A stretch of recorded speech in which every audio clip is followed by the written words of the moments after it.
ব্যক্তি থেকে পরিবার, সমাজ থেকে রাষ্ট্র, দেশ থেকে বিশ্ব সবকিছুর চালিকায় রাজনীতি। তাই রাজনীতির 10 দিক নিয়ে রাজকাহন। সাথে আছি শারমিন চৌধুরী, নিবেদন করছে জিপিএইচ ইস্পাত। যুক্তরাজ্যে করোনা মহামারীতে মৃতের সংখ্যা 40,000 ছাড়িয়ে যাওয়ায় এরই মধ্যে এই ভাইরাস প্রতিরোধে মানবদেহে ভ্যাকসিনের পরীক্ষা শুরু করেছেন ব্রিটিশ বিজ্ঞানীরা। করোনা নিয়ে গবেষণা চলছে বাংলাদেশেও। মঙ্গলবার বাংলাদেশে সংক্রমিত করোনা ভাইরাসের জিন রহস্য উদ্ঘাটন করেছে চাইল্ড হেলথ রিসার্চ ফাউন্ডেশন। এই সংকট মোকাবেলায় সম্মিলিতভাবে কি পদক্ষেপ নিতে পারে দুই দেশ? এদিকে দীর্ঘদিন ধরে মিয়ানমার থেকে পালিয়ে আসা প্রায় 11 লাখ রোহিঙ্গাকে আশ্রয় দিয়ে বাংলাদেশ নানা সংকটে পড়লেও এপ্রিল মাসের শেষে ব্রিটিশ প্রতিমন্ত্রী লর্ড আহমেদ সাগরে ভাসতে থাকা প্রায় 500 রোহিঙ্গাকে আশ্রয় দিতে অনুরোধ জানানোয় পররাষ্ট্রমন্ত্রী ডক্টর এ কে আব্দুল মোমেন পাল্টা যুক্তরাজ্যকেই রোহিঙ্গাদের আশ্রয় দিতে বলেছেন। করোনা ঝুঁকিতে থাকা এই বিশাল রোহিঙ্গা জনগোষ্ঠীকে নিয়ে কি ভাবছে যুক্তরাজ্য? এই সংকট উত্তরণের উপায় বাকি? এছাড়া বাংলাদেশ যুক্তরাজ্যের বর্তমান সম্পর্ক এবং ব্রেক্সিট পরবর্তী পরিস্থিতি এবং প্রভাব নিয়ে নানা প্রশ্নের উত্তর দিতে আজ রাজকাহনে আমাদের সময় দিয়েছেন British high commissioner Robert Chatterton Dickson এবং আছেন সাবেক পররাষ্ট্র সচিব শমশের মোবিন চৌধুরী বীর Vikram. Welcome to my show, Your Excellency Robert Chatterton Dixon. Hi, good afternoon. Very nice to be with you.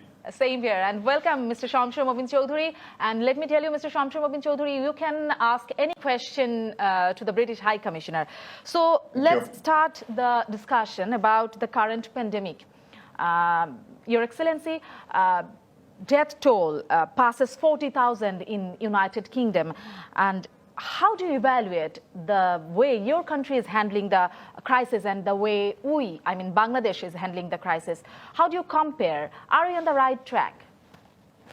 Well, I think it's very difficult to compare because the conditions in the UK and in Bangladesh are very different. So what I would say, I think we in the UK, obviously we have had a very difficult time dealing with the coronavirus. I think we have now achieved what we wanted to achieve. The big objective throughout the crisis for us was to stop the health service from being overwhelmed, because what we'd seen in other places in the world was what can happen when the virus spreads uncontrollably is that the health services become completely overwhelmed. And the objective of the government throughout our handling of the virus was to stop that from happening. And I think that's been successful. I mean, clearly the death toll is tragic. It's much higher than we would have wished. What we're now seeing, though, is that the policy of lockdown and social isolation that we've been pursuing for the last 6 weeks is now paying off. So the rate of infection is slowing down dramatically. And the Prime Minister was able to announce on Sunday, and then give more detail in Parliament on Monday, to a gradual change to our lockdown posture, which will let more people go to work. It starts to allow the government to think about when it might allow children to go back to school. And it imposes, for the first time, is likely to impose from the end of this month, a quarantine restriction on people coming into the country. So it's a change in our posture, but it's driven, as our posture has been all the way through this, by the science and by the numbers and what that's telling us. Your Excellency, let me ask you that, are you feeling safe staying in Bangladesh? Because we have seen that British citizens has left Bangladesh amidst the suspension of flights. In special flight, they left Bangladesh. So are you feeling safe here? Well, what I can say is that's part of a global program. So at the moment, our government is advising all British citizens anywhere against travelling overseas, which is a sign of how unprecedented this crisis is. That's never happened before in our history. So this is not specific to Bangladesh. This is something that we're applying globally. And what we've been doing is providing travellers, British travellers, with the option of getting home in places where commercial flights have ceased to exist. Now, that obviously includes Bangladesh. There are a lot of British visitors here.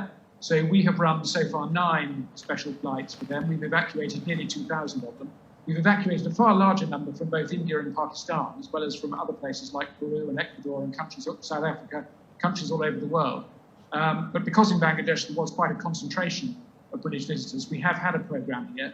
And I think it's likely that we will do a little bit more of this, because we know that there are still some British nationals here in Bangladesh, and we want to help them to get home.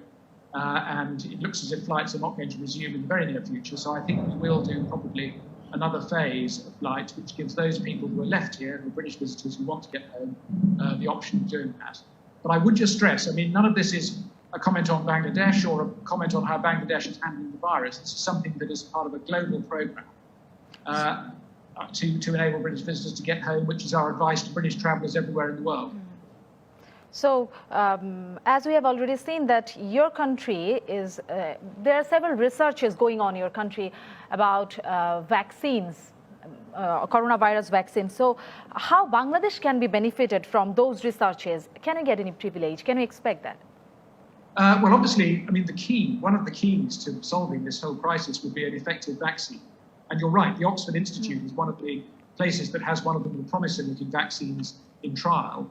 And obviously, there's an enormous, in the UK, scientific and medical expertise, which is hugely important. And we're very proud to be contributing that to the global fight against this pandemic. But I mean, I think it's right to say that even if that work goes very well, it'll be a while until an effective vaccine can be rolled out on a sort of global level. But I think the UK, because of our extraordinary history and expertise in these things, will undoubtedly be involved in the fight to secure a vaccine, which, as I say, is almost certainly the best long-term solution. So let me ask Mr. Shamsher Mobin Chowdhury that what do you think, how we can build or we can increase mutual assistance between United Kingdom and Bangladesh to fight this global pandemic? What is your opinion? Thank you very much, and very reassuring what we heard from my friend, the British High Commissioner. You know, Britain and Bangladesh has a history, a long and deep history of cooperation and friendship and mutual assistance. And you're also saying, as the High Commissioner explained, that the situation in the two countries are different. And obviously, the response to the pandemic will be different. We have a major problem of population density. So it's difficult to even enforce the lockdown or the government holidays that we have declared, as you can see. Britain is doing it much effectively, much more effectively, simply because, partly because, of course, that the population density is not that high in Britain. But what more we can learn from our friends in the United Kingdom is, in the medical field, the research that is going on to find a vaccine.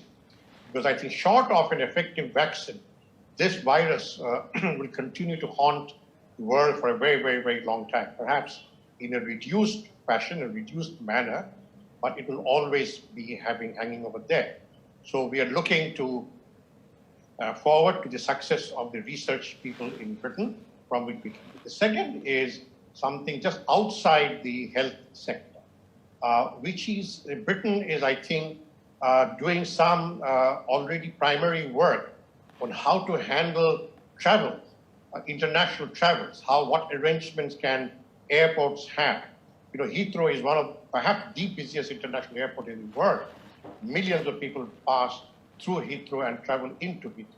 So they are putting in place certain systems at the airport, which I think need to be replicated airports in Bangladesh as well, because Bangladesh, Dhaka, the Hazrat Shah Jalal International Airport has become a very, very busy airport, sort of like to the Middle East, to Southeast Asia, and beyond.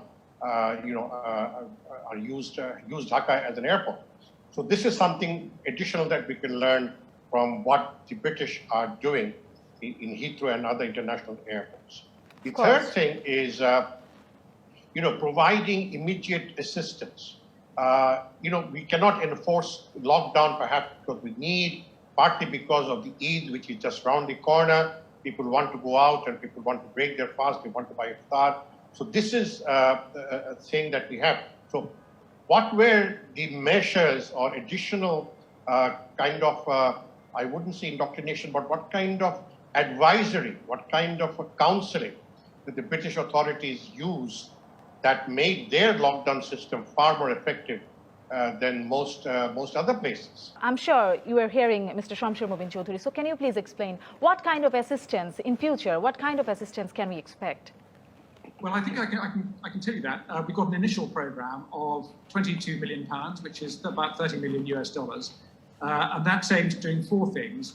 The first is working with partners like UNICEF and the World Health Organization to help prepare the national health system here. So that's the first block of assistance. The second thing we're doing is working with the UN Development Programme to reach around 2.1 million people in deprived urban areas across Bangladesh to help with public health information and basic sanitation. And that, I think, goes to a point that Shamsha was just making about information. The third thing we're doing is working with BRAC to help to empower their network of community volunteers, and there are 50,000 people who will be involved in that. And then the fourth thing that we're doing is working with the United Nations to make sure that the Rohingya camps, which obviously are particularly vulnerable in the south of Bangladesh, and which is a highly vulnerable community living in very difficult conditions, making sure that there is preparedness there. So it's those four direct things that we're doing at the moment. And I think it's likely as the pandemic goes forward that we will probably be doing more of that type of activity, more type of that direct assistance, because we have a large development program here in Bangladesh. It's a very well-established partnership between the British government and the Bangladesh government. From health sector, let me move on to economic sector. That UK is the third largest export destination for Bangladesh, as you all know. So we export lots of things, including ready-made garments. So like every other sectors, our garments industry is facing crisis. So will your country honor the export orders from Bangladesh? Well, of course, it's not a national decision. It's a question for private sector companies. What I would say is that British private companies have been some of the most advanced in the sense that they've been the most committed to ethical trading in Bangladesh. So they're members of things like the Ethical Trading Initiative, the Accord, which deals with things like factory safety. And I've had a lot of conversations both with the BGMEA, the Bangladesh Garment Manufacturers Exporters Association, but also with British companies. And it's obviously an extremely difficult situation for everyone. I mean, this is an unprecedented, we keep saying this, but it's true. This is an unprecedented global situation. And I think companies are doing what they can to make sure that the losses, the difficulties are sort of shared fairly between themselves and suppliers without all of the burden falling on the workers who are least able to do that. And what I found is that two things. One is that companies are very aware of the impact of their decisions on some vulnerable people. And the other thing is that, of course, these relationships between the companies, the suppliers, the workers, these are all complicated and important relationships that have been built up over many years. And it's in everybody's interest that when the sort of global heart attack, economic heart attack that we're all suffering as a result of the coronavirus comes to an end, those very effective relationships are still there. So it's in everybody's interest that the suppliers are still in business, the workers are still employed, and the companies can resume the sort of mutually profitable relationships that they had trading in garments. So it's in everyone's interest that those relationships are sustained, the companies are still in business, and the workers are still employed. And I can't speak for every British company, but what I can say is that the major British companies are very alive to those arguments. And we're using groups like the British Business Group here in Dhaka to make sure that those arguments are understood.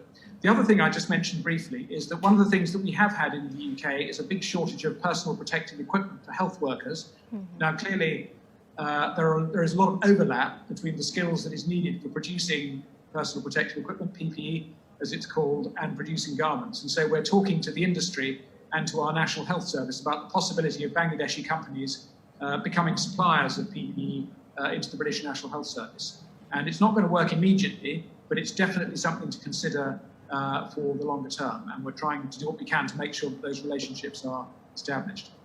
That would be great, I think. So it's time for a break, Mr. Dixon. So we are coming to you after a short break. Mr. Shamsher Mubin Chowdhury, you are also with us. We are coming to you after a short break. দর্শক একটা বিরতি নিচ্ছি, ফিরছি একটা ছোট বিরতির পরেই, থাকুন সাথে। ফিরে এলাম জিপিএইচ ইস্পাত নিবেদিত রাজকাহনে। Mr. Shamsher Mubin Chowdhury, before the break, you were listening to Mr. Dixon. So what else we can expect in economic sector? What is your expectation? I think you touched on a very, very important issue here. And I think Robert responded well. As you know, there was an assurance from Her Majesty's government that even after Britain leaves the European Union, our export, the process, it said that the duty-free and quota-free access that we had to the British market when Britain was in the EU will continue undisturbed. That was very, very assuring. Mm-hmm. Now we understand that there is a global heart attack, and everybody suffers. It's also a fact that those who have access to better medical care recover better from a global heart attack than those who have less access to better medical care. So it is our hope that Britain will take the lead in ensuring that our exports reaching the British shores sooner or earlier than most others, because Britain still has a problem with COVID-19. The cases are still high, but they're doing a much better job now of trying to bring it under control. So, Mr. Robert, do you have something else to say about this issue? Well, I think I just really reinforce what I said before, which is that, I mean, the companies that do business here are some of the biggest and most important businesses in the UK. They're businesses like Marks and Spencer's, Sainsbury's, Asda, Primark. You know, these are huge companies, and they're very deeply invested in Bangladesh. About Rohingyas, let me ask you questions about this issue. You were saying that from the very beginning that you were concerned about this issue. You know that Bangladesh has given shelter to around 1.1 million Rohingyas, and now they are, as we were saying, they are living in a very congested camps with huge risk of coronavirus. So, what step actually you are going to take about this issue? What is your thought? Well, there's two things on it. First of all, I mean, the key is to enable the Rohingyas to go back to their home in Myanmar with safety, dignity, and on a voluntary basis, which applies to all refugee populations, but applies to this one as well.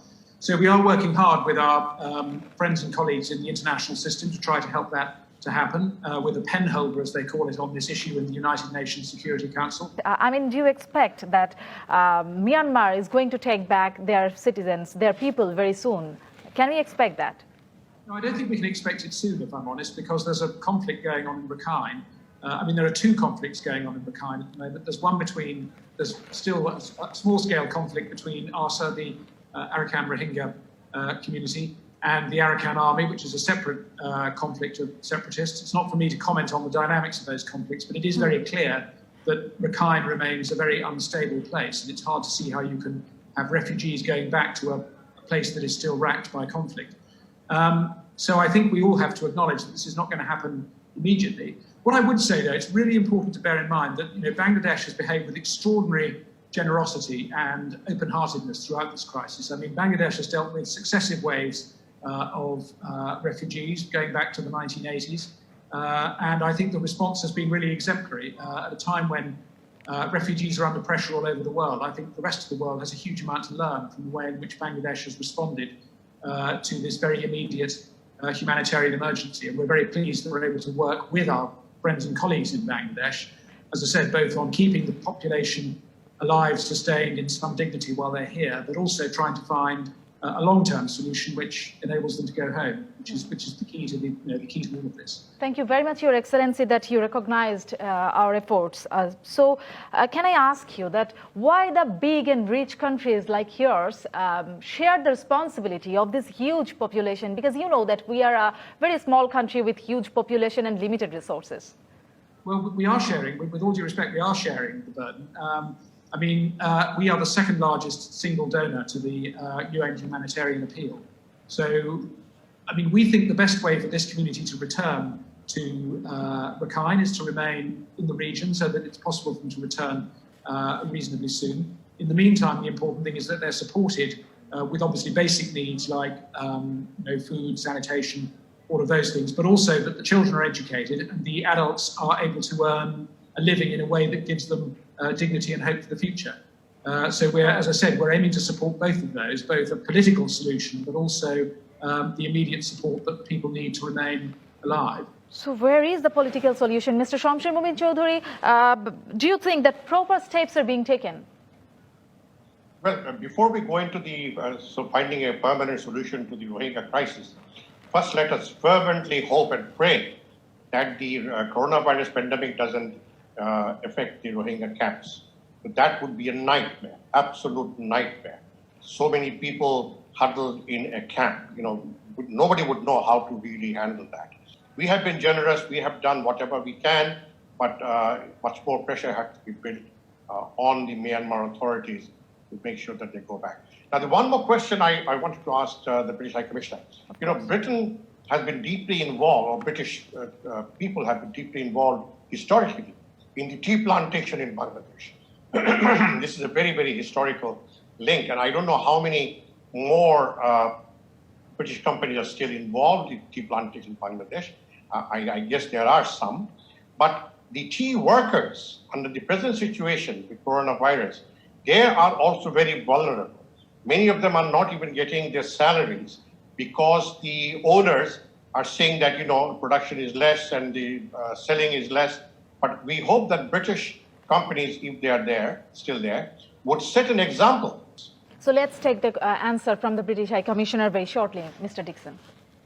Well, obviously, again, this is an issue for the companies themselves. What I would say, there's two things. The first is that, I have visited British-owned tea plantations, and the tea companies that I have met with the British have a very strong commitment to making sure that their workers are properly looked after. And I visited the hospitals that they have on their plantations. I've seen the sort of schools, the voluntary activities that they run. So,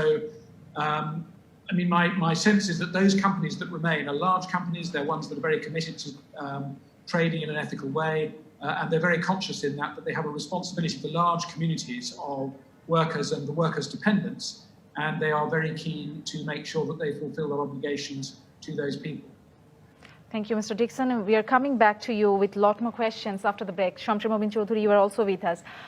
দর্শক, corona সংক্রান্ত সচেতনতা বাড়াতে ঘরে বসে তৈরি হয়েছে একটি web series Aynabaji সিনেমার কলাকুশলীদের নিয়ে। এই সিরিজের দ্বিতীয় পর্বটি দেখতে পাবেন একটু পরেই, ঠিক 10:30টায় ডিবিসির পর্দায়। জিপিএইচ ইস্পাত নিবেদিত রাজকাহনে এ পর্যায়ে বিরতি। ফিরে এলাম জিপিএইচ ইস্পাত নিবেদিত রাজকাহনে। Welcome again, Your Excellency and Shamsher Mobin Chowdhury. Now, I want to ask Mr. Robert that after some arrests, recent time, after some arrests including journalists and social media activists, you and some other foreign diplomats, including US ambassador and European Union ambassador, they tweeted about the freedom of expression and freedom of media in Bangladesh. So can you please clarify your intention or the purpose? Why did you write so? Do you find any violation of freedom of expression or freedom of media in Bangladesh? Do you find that? Well, our tweet didn't actually reference Bangladesh. Our tweet was simply a reminder to everybody, and we made this explicit in the tweet, that everywhere in the world, freedom of expression, media freedom is really important. And it's particularly important at a time when global populations are facing a massive threat, because in order for people to understand the environment in which they live and the decisions that they need to make, they need to have access to information. And it's very important that the media and independent voices are able to both explain the situation as it exists and also hold institutions of power to account. So we were simply reminding everybody that that is the case. And I don't think there should be a surprise in that, because for us in the British government, media freedom was a major campaign that we've been running over the last year and a half. And we did a big conference in London last year, because all over the world, journalism and free media and independent voices are under threat. And we thought it was important in the context of the coronavirus here in Bangladesh to remind everybody. So, Mr. Dixon, do you think that this is a regular diplomatic approach? I mean, is it very usual for the diplomats to tweet on social media? Because, yes, of course. Can you please answer this? There's two things I'd say. One is that it's very absolutely the job of a diplomat is to promote the views of his government in the country in which he's accredited. So it's completely normal for us to make clear what the views of our government are. The British government has been a very strong supporter internationally of free media for forever, but it is a particular campaign that we've been running over the last couple of years with our Canadian colleagues, in fact. And we're simply using Twitter because Twitter is the mouthpiece of the moment. I mean, Twitter is now a very good way, as we were reminded last week, of making sure that if you say something, lots of people hear it. And I think it's an important message, and Twitter happens to be the most effective mouthpiece in the 21st century. So our job is to promote the views of our government, and Twitter is the medium where we find we can do that most effectively. Yes. I think it's completely normal. I mean, diplomats do this all the time. Diplomats are huge users of Twitter all over the world. Your Excellency, and it's a completely normal thing for us to use this modern medium. Yes, you're saying that it's completely normal, but I'm sure that you have observed that our Foreign Minister has reacted on this issue, terming this very unfortunate and unprecedented. And what will be your reply about that? I think with all due respect, it's not unusual, because our job as diplomats, and Shamsher, I'm sure, as a sort of professional former professional diplomat himself will say that it's the job of diplomats to represent and promote their country's views. And as I said, we use Twitter because Twitter is a good way of making sure that your views are heard. So I don't think there was anything unusual or inappropriate in this at all, if I'm honest. And I don't think there was anything surprising in the message because, as I said, it's a basic principle in a democracy that independent voices should be heard. And it's a particular campaign that the British and Canadian governments have been running over the last couple of years. So I'm surprised there was any surprise. Mr. Shamsher Mubin Chaudhuri, what is your comment on this issue? Well, very simply, I agree that the Twitter is now a modern mode of communication. At the same time, yes, and the British and other European countries have a long tradition of speaking up for, the right to freedom of speech and expression. I hope they would apply it universally to every other country where it is being violated, and not choose one country. Because I don't hear of that much in many other countries. I don't hear that loudly in the case of Palestine, for example.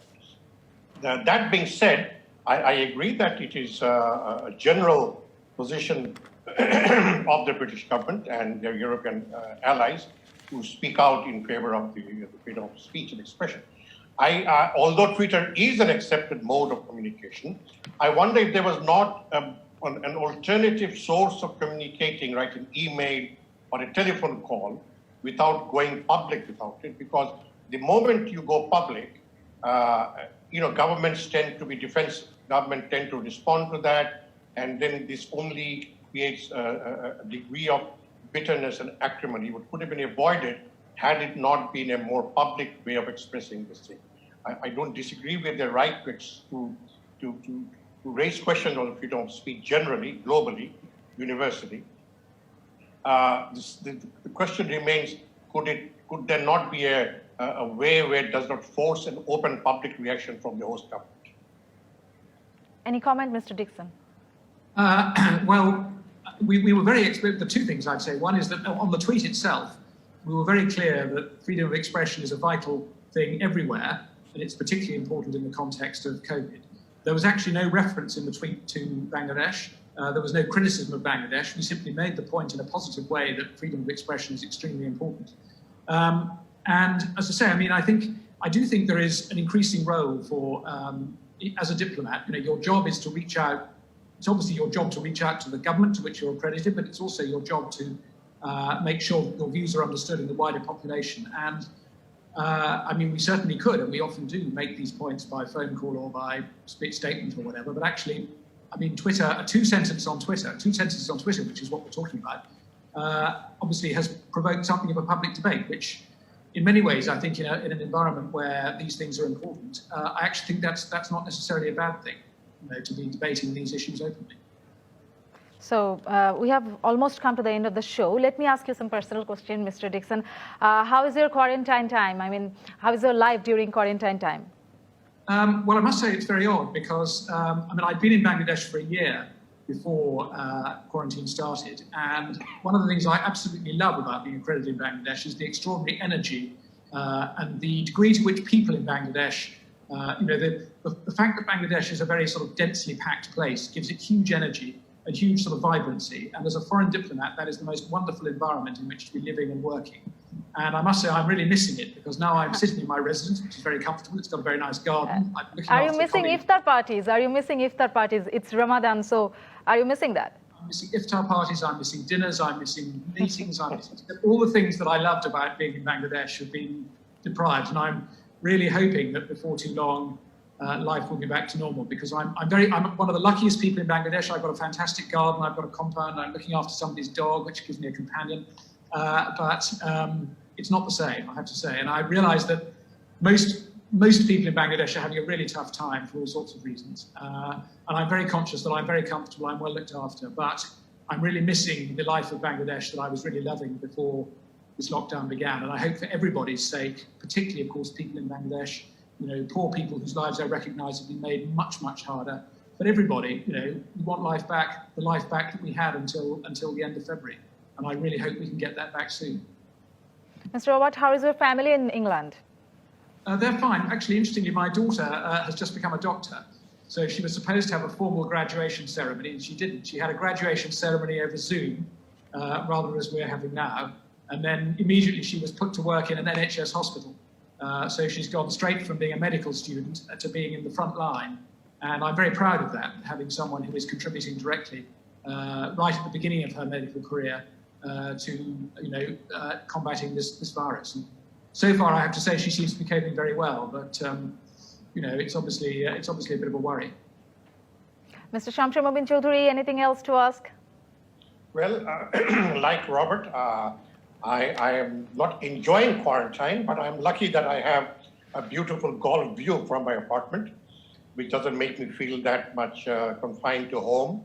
But I'm missing normal life, going out, going to my country home, 2 hours away from Dhaka. But more important, I think, for all of us is to stay safe, stay well, especially the most vulnerable people. To Robert, I wish his daughter all the safety and all the best, because she's now right in the front line in a country that has a major challenge. So, And all the best to you all. yes, of course, Eid is coming. So any Eid greetings for the viewers of DBC News? Mr. Shamsher Mobin Chowdhury. Thank you very much. Eid greetings to you all, too. Your Excellency, would Eid you like Mubarak. Yeah, a peaceful and a happy and a safe and a healthy Eid to everybody. Thank you very much. Thank you very much, Your Excellency, for joining my show. Thank you, Shamsher Mobin Chowdhury. It was great to have you again in my show, Mr. Dixon, and hope to see you again in my show. আজকের মতো এখানেই বিদায় নিচ্ছি। GPH ইস্পাত নিবেদিত রাজকাহন থেকে ফিরবো আগামীকাল রাত 10টায় নতুন রাজকাহন নিয়ে। ডিবিসির সঙ্গেই থাকুন 24 ঘন্টা।